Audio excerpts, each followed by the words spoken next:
তারপর মান্দাই সহ রাজ্যের অনেকগুলো জায়গায় ধর্মনগর সহ আমাদের পার্টি অফিস আক্রমণ করা হয়েছে। কেন? কারণ সিপিআইএম মানুষের এই মৌলিক সমস্যাগুলোর কথা প্রতিদিন মানুষের কাছে বলছে বলে এটা অপরাধ?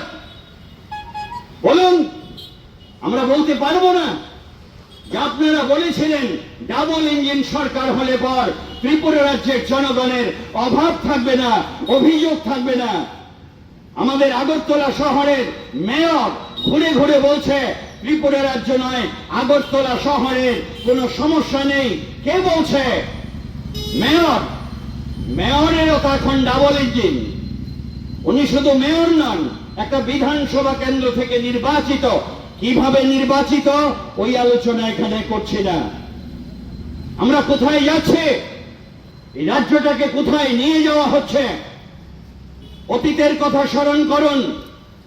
রাজ্যের শিক্ষক কর্মচারী তাদের অভাব অভিযোগের কথা তারা অফিসের মধ্যে বলতো, চিৎকার করে বলতো রাজ্যের সরকার আমাদের টাকা দেয় না, পাওনা টাকা দেয় না, এটা বলতো।